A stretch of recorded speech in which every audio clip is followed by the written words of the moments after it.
Hamza TV நேயர்கள் அனைவருக்கும் வணக்கம்.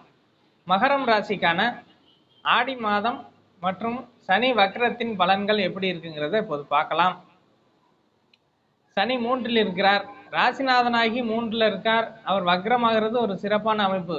3ல் இருக்கிறதே ஒரு நல்ல அமைப்பு தான். சனி 3ல் இருக்கு அப்படிங்கிறதுனால நல்லவைகள் முயற்சிகள் லேட் ஆனாலும் பலன் அளிக்கக்கூடிய ஒரு வாய்ப்புள்ள அமைப்புகளோடு இருக்கும். இப்போ வக்ரம் முறையில் முயற்சிகள் நல்லாவே வெற்றி அடையக்கூடிய வாய்ப்புகள் இருக்கு. அப்போ எதையும் பற்றி கவலைப்பட தேவையில்லை.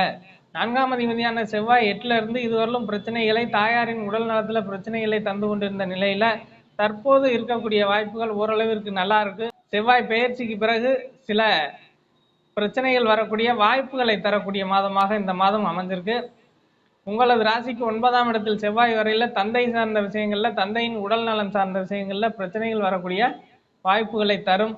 அப்போ கொஞ்சம் கவனமா இருக்கக்கூடிய ஒரு வாய்ப்புள்ள மாதமாக இந்த மாதம் அமைஞ்சிருக்கு. தந்தையின் சொத்து கிடைக்கலன்னு நினைச்சுக்கிட்டு இருந்தவங்களுக்கு தந்தையின் சொத்து கிடைக்கக்கூடிய ஒரு வாய்ப்புள்ள மாதமாக இந்த மாதம் உங்களுக்கு அமைஞ்சிருக்கு. மகர ராசிக்கு ஓரளவுக்கு பரவாயில்லை அப்படின்னு சொன்னாலும் கூட சூரியனும் புதனும் உங்களது ராசியை பார்வையிடுவது ஒரு சிறப்பான அம்சம் இல்லை.